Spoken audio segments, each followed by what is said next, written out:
Welcome to the Broncos podcast with Troy Renck. I am your host, Troy Renck from the Denver Post. Hope you're having a wonderful start to your weekend.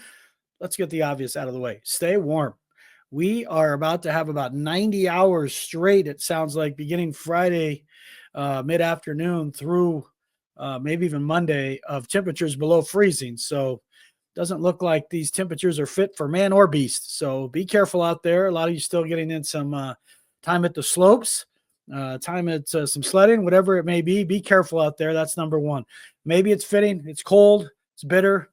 That's probably how we all feel about having to watch the Chiefs still alive in the tournament as the playoffs continue this week with the 4 AFC teams and the 4 NFC teams. But again, a lot of hope for the Broncos. And that was reflected in the end of season presser. Not only hope, but confidence, a little bit of an edge, frankly. We listened and I was there on Wednesday at the atrium at the Broncos facility, listening to Coach Sean Payton, General Manager George Paton, and CEO Greg Penner. And this is a team and executives, the brass, if you will. Feels like this team has taken a significant first step. But that's all it is. And that's, as Broncos country, that's what you want to hear. You haven't done anything. You got to the playoffs. You ended the streak of losing seasons, but again, this franchise for 35 years had more Super Bowl berths than losing seasons. So it's getting that bar back up to here. I mean, that bar was way down here. So the bar has moved, but eventually that standard has to be not only make the playoffs, but feel like, in certain years you can make a deep run. You're not going to make a deep run every year. They're certainly not there yet, but the optimism they have surrounding Bo Nix and certainty in that piece, having their franchise quarterback, obviously is driving and fueling this renaissance.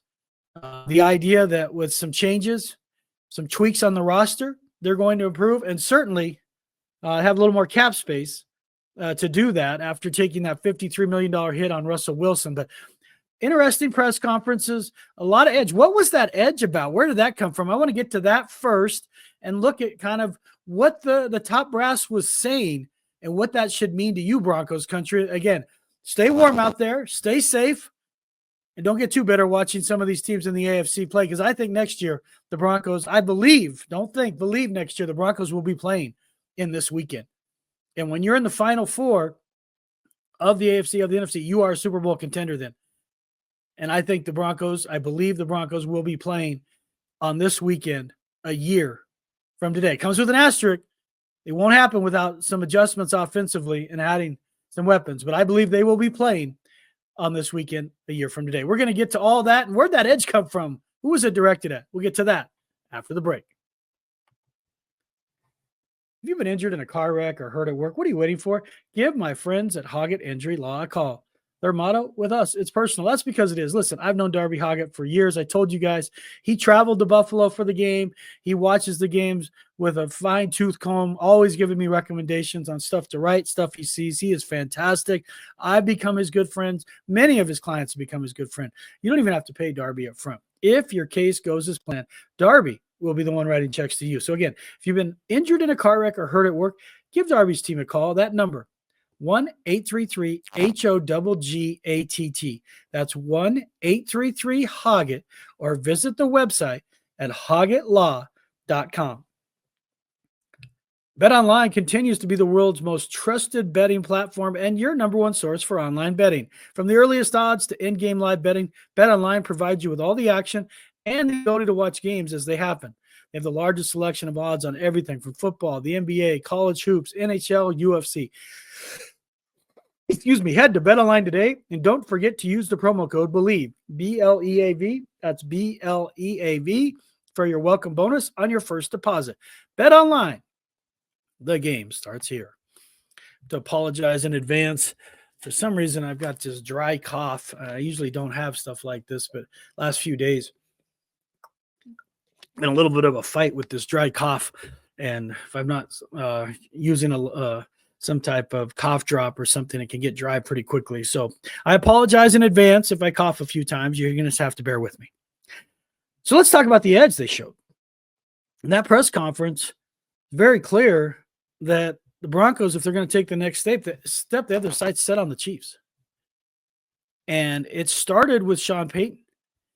He acknowledged how disappointed he was in how they played in the second half against Buffalo. Got throttled 21-0. Wasn't really competitive in the fourth quarter.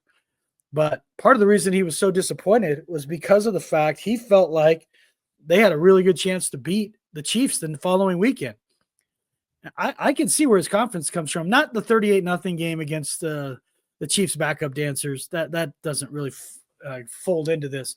But the fact that they should have beaten them at Kansas City. Bo leads them down to that drive, and they have a chip shot field goal to win it with no time left on the clock. It'll run the clock out of walk-off. And, again, Forsythe got trucked. They blocked the field goal, and they end up losing that game. Interestingly enough, Ben Kotwica got fired today here on Friday. So was that part of it? Was it the fact that he and Westhoff were no longer seeing eye to eye? Westhoff left during the season with an eye issue. They had appeared to be working well together, but maybe there was some tension there. But Ben is out, and we'll see. Chris Banjo has interviewed for jobs. He was just playing a couple of years ago. Would they look to promote him? So we'll get into that a little bit later. But you can see where Sean Payton's confidence comes from, because they played really well against the Chiefs. They had them beaten in KC, and they obviously drummed their second teamers in Denver. But he made it clear that, hey, we thought we were going to win that game, which is fascinating because of the fact that, again, the Broncos are now 2-16 their last 18 against the Chiefs. But, and there's a but always, it feels like, if you're going to take that next step, you're going to take that next step up to that next rung on the ladder, at some point you have to beat them. You have to sweep that series. You certainly have to go 1-1. And they did this year, obviously with a bit of an asterisk with that last game. But you have to feel like you can beat them. And they certainly have moved into that direction. And identifying the Chiefs as a team you can beat is part of it. Before, you always say, your goal, we got to beat the Chiefs, and it just was not realistic. But the point of a lot of this is, if you're going to win playoff games, one of the hard lessons they learned at Buffalo is you need to play those games at home. And the first way you can get to playing a playoff game at home is win your division. And that's part of why they identified this goal is, they're not saying they're going to win 15 games or 14 games. You have to find a way to win the AFC West. You do that, suddenly your path to playing the second weekend, AFC weekend here, the Final Four, improves dramatically.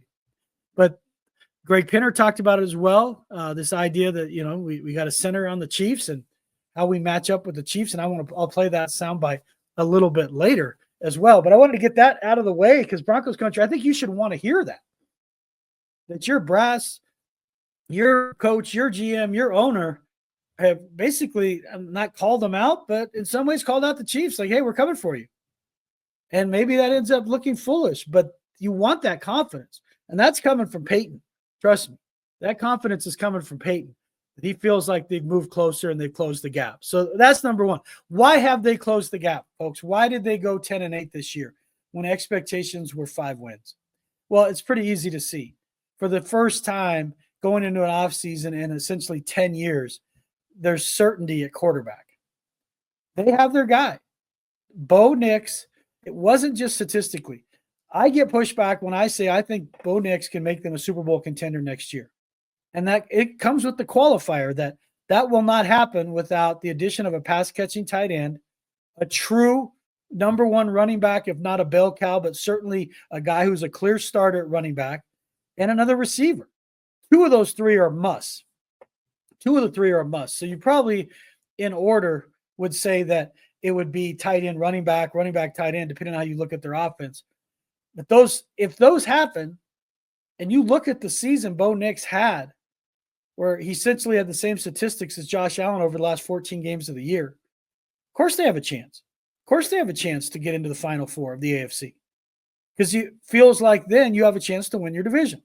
Now, the schedule isn't as easy next year. It's a third-place schedule, but it's still not easy. And they may end up playing a game over in London and or Berlin because they're on the schedule with the Jets and Colts. So as a visiting team, so there's a possibility they could have an international game. Sean Payton welcomes those, frankly. So they could be going international, and they could also be going to Greenbrier for a week, like when they play the Eagles in Washington. So you could see that schedule where they spend a couple of weeks away from Colorado just based on how Payton's done it in the past. But Bo Nix, the reason that they're so enthralled by Bo Nix, it's because not just the player, the stats speak for themselves. You know, he had the second best rookie season ever statistically for a quarterback. It's all of it. The person, the leadership, the competitiveness, the drive, how he's already approaching the offseason. Davis Webb's already said, like, hey, you got to give yourself a little break here. Go to an Avs game. Take a deep breath. Bo's wanting to learn everything in his 5-page how to improve document in one dinner, in one night. But that's what you want from your quarterback. You want obsession to the point where it's almost unhealthy. I believe Nix has that balance where he understands football is not everything. He's talked about that. I think he learned that at Auburn, that it's, you know, more faith, family football. But the idea of him being obsessed with getting better is clearly part of the reason they're so enthralled at his potential and future. And we heard that from all three of them, from Sean Payton, from George Paton, and certainly from Greg Penner. And we want to hear some of those bites here coming up. But that's number one. When you look at why there was optimism in that press conference, more than there's been in years, you look at how much they believe in Bo Nix. He's left an impression. He's left an impression. And that is not easily earned with Sean Payton. That's not easily earned with Sean Payton. So number one is they come out and identify, hey, we're chasing the Chiefs, and we feel like we've closed the gap. We feel like we've closed the gap. That's number one. And that's based on not blind faith, but how they played against the Chiefs this season. Secondly is they have a quarterback. And Payton has talked about this throughout the season, that if you don't have certainty at that position and functionality of that position, you can't be a winning team. And I've compared it to a catcher. When the Rockies had Willeen Rosario and the Giants were winning 3 World Series and they had Buster Posey, everyone on the defense is looking at your catcher. And for the Giants, their best player was involved in every pitch as their catcher. Conversely, the Rockies had Willeen Rosario, who was involved in every pitch and was absolutely clank master, Edward Scissorhands behind the plate. And it's hard to see yourself as being better than your rival when the most important defensive position, there's this huge gap. It's not personal against Rosario. He had thump, the baby bull. He could hit. He wasn't a good catcher, and they never won with him. And part of it was because you can't be bad at catcher when you're trying to catch a team that's winning World Series and has the best catcher in the game. Well, you cannot catch and close gap in the AFC West with Andy Reid and Patrick Mahomes and Jim Harbaugh and Justin Herbert if you don't have a symbiotic relationship between Sean Payton and Bo Nix, where Bo Nix, when he shows up at the field on Sunday, you feel like, hey, our guy can go toe-to-toe, or our guy's better than their guy. And I think as we get through and get into year 3 with Bo, there's going to be a lot of Sundays where you say he's better than the other guy. And we started to see that as the season wore on, where he was better than the opposition. And it wasn't just the NFC South. Stop. And they play the AFC South next year. Everyone's like, oh, they don't play the NFC South. You think the AFC South's great? AFC South's not much different than the NFC South. So, I mean, they still have a chance to make some headway on that schedule in that regard. The NFC South was different because, as we all know, Sean Payton had intricate knowledge of the NFC South, having coached in that division for 15 years. But they call out the Chiefs. There's real optimism about Bo Nix and his future for the reasons I've outlined. And you look then at how does that manifest itself? How does that look? What does that look like? So I want you to hear from Sean Payton and Greg Penner and George Paton. Sean Payton talks about the season, the expectation. Greg Penner talks about, are the Chiefs the goal? Is that what you've set your sights on? And then George Paton talks about the important contributions of the younger players, because there was no way the Broncos are going to have a winning season without the ascension of young players. Guys when you look at when the special season happens, how many guys have career years? And you could argue on the Broncos, that number is like, what, 8, 9 guys? I mean, even Pat Surtain had a career year, who's likely going to win Defensive Player of the Year. But Zach Allen, Nick Bonitto, Riley Moss, Brandon Jones, even Cody Barton, even I think they need to upgrade at inside linebacker. He had a career year. Quinn Miners on the offensive side. Marvin Mims becoming part of the offense. I mean, you can see, like, how did this happen? You had several young players step up and have career years. So George Paton talks about that. So I want you to hear in order Sean Payton on this season, kind of moving forward, Greg Penner on the Chiefs, and of course, GM George Paton on the importance of the young players when a team was taking an $53 million cap hit for Russell Wilson and $91 million cap hit, the most in football this year. The only way it was going to work is if those young guys step up. So let's hear from Coach Payton, CEO Greg Penner, and GM George Paton. His movement skills, some of the things maybe that we didn't even see or forecast coming. His decision making, he's extremely accurate. I've said this before, he's hard to sack. And that's a good trait to have in our league. And then there are things that, he's going to look at and grow from and build on, whether it's third down snaps, whether it's pressure snaps. But I'm real encouraged, and I'm glad that he's with us and that it worked out the way it did. I know this, he's very conscientious. He comes in, he spends a lot of time here. He was here in my office for a half an hour yesterday. I think it's all in front of him, and I've said this before. I think we found that player that can lead us and be what we need relative to having the success we're used to having. I think we found him. Absolutely. We could have very easily been 2-0 against the Chiefs this year, and our absolute goal next year is to win our division. I think Bo talking about no prima donnas is a great testament to the culture that Sean is building here, which is, we want to be a winning culture. We've got to have really high expectations, and everybody's got to be in it together. And I don't think prima donnas would do real well right now here in this culture. So we're going to continue to build this way. We want guys that are incredibly competitive and want to work and want to succeed. We wanted to take the full hit because we were going to go young. And Sean emphasized that to the coaches. We're playing our young players, the Riley Mosses of the world, the Nick Bonittos. We're playing our young players, develop them. And so that came from Sean and I and Greg. And he understands the importance of the draft. Some of his best years are because of some of those drafts that he had. The 17 draft, I can't remember the years, but he talks about them a lot. No. They drafted tomorrow. They did. He was really Reggie Bush, I think.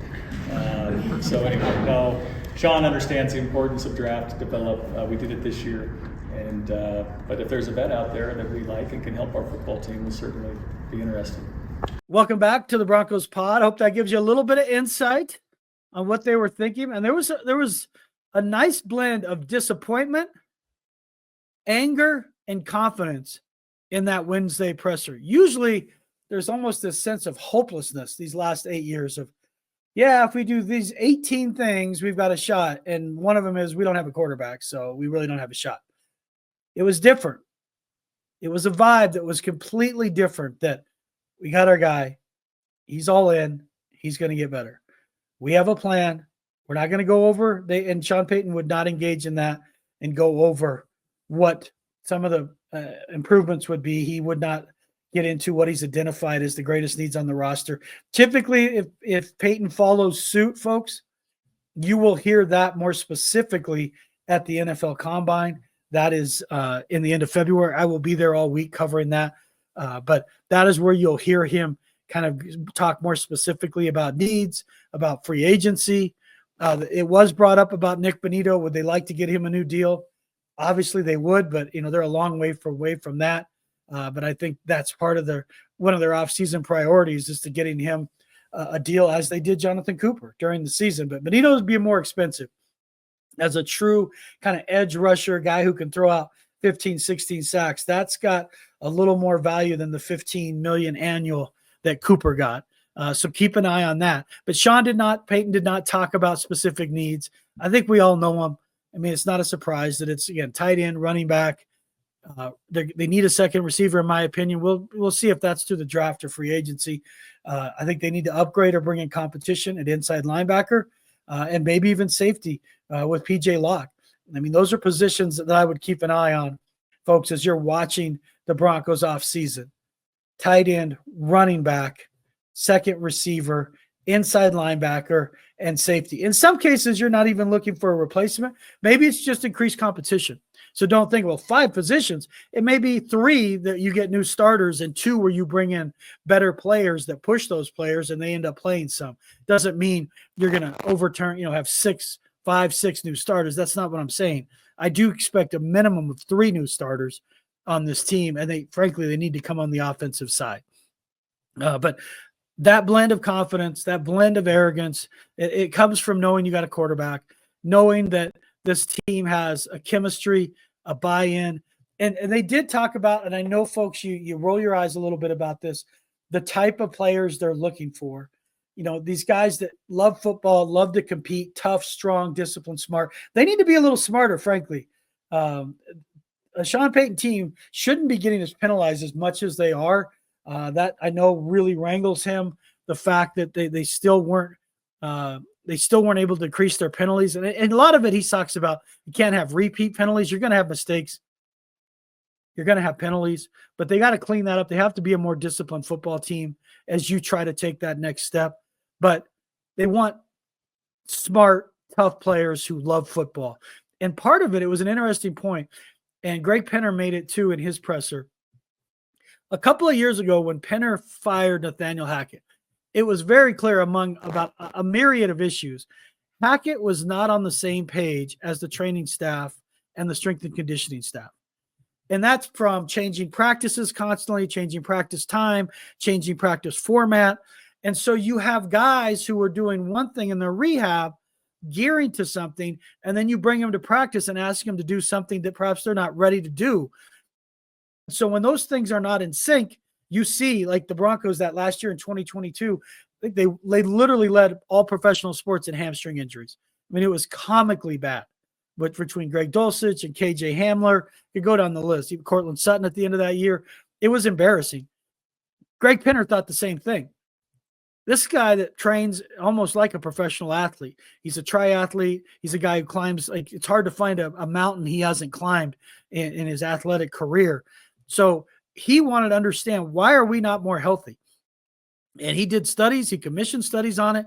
They bring in Bo Lowry as someone to oversee the whole group as the head of health and performance. They brought in Lowry from LSU. And since he came in, whether you want to attach it directly to him, his connection with Sean Payton and the strength staff, the rehab staff, the Broncos have ranked near in the top 5 of fewest games missed for injury and fewest practices missed for injury. And that's made a difference. And that's in back-to-back seasons. Typically in the NFL, you have one healthy season, then you figure, oh, here we go. Next season, we're going to have bad luck. And some of it is luck. I'm not saying that. But some of it's not. And they figured out a formula for 2 years that's worked. And I bring that up because Payton talked about, because of how it's working and the results they can point to, maybe guys live here year-round. Maybe they train here year-round. They don't go to their satellite places with their personal trainers. And so you stay in sync more that way throughout a calendar year, not just starting in April for OTAs or, the first workouts in April. It's an interesting point. Again, as you're trying to take the next step, these little things can become big things of, man, you got 35 guys living here, training here, buying in, creates better chemistry. You're kind of this attitude. We're all staying healthy. Why would I leave? Some guys leave because they want to live somewhere else in the off season. I understand that in a warmer climate, but it is part of it. And we'll finish with, again, the last detail, the news of the day. Ben Kotwica fired by the Broncos as special teams coordinator. Excuse me, I brought it up earlier. You just keep an eye on Chris Banjo. Banjo already interviewed, I believe it was with the 49ers. Would they promote him in-house? Would Westhoff be part of the equation? Coming back, if he's healthy, obviously Coach Westhoff was dealing with an eye issue that forced him to leave, according to Westhoff. And so it's something to keep an eye on because they were decent on special teams. I'll read from Ryan McFadden's article this morning, but this isn't a team that I'm going to read off these stats in their rankings. Listen, we've seen dumpster fire special teams here for several years, including with Tom McMahon. But last year, Kotwica was hired in 2023 and credited with helping, again, revive the special teams. This season in particular, the Broncos ranked first in punt return yards. That's why Marvin Mims is an all-pro. 15th in kick return yards and 6th in field goal percentage with Will Lutz at 91%. They were also 7th in punt attempts pinned inside the 20-yard line with 33. So it's not like it was a struggling unit, but they had a couple of games in big moments, the Kansas City game, a return against the Chargers, and certainly last week a couple of returns and a missed field goal against the Bills. And maybe it was the aggregate effect of all that. Maybe it's wanting a different personality, but Ben is out. Keep an eye on Chris Banjo. Would he be second on that, or would they look for someone? Would they make him number one, or they bring in someone with more experience? So keep an eye on that. But again, the overall vibe this week with the end of the season pressers is a team that identified the Chiefs as the goal, the winning the division as a realistic goal, a team that has confidence because they have their quarterback, and a team that believes it's ready to take the next step. And that comes with, better players and having a good offseason, but it's certainly a better vibe than we've had around here in the past where there's like 5 major questions that have to be answered. So, folks, I can't tell you how much I appreciate your support. Again, stay warm out there this weekend. These weather conditions and these temperatures are not fit for man or beast, but I'm home. I'm warm. You see, dressed a little bit under the weather myself, staying warm myself. I could not do this pod without the great folks of Mile High Sports and Nate Lundy and Big A behind the screen, the producer. He's the best. And, of course, Darby Hoggett, my A1 from day one, and Bet Online. They have been great as a new sponsor. Broncos country, I do this pod for you. Happiness that begins with me. Go out there and have a great day.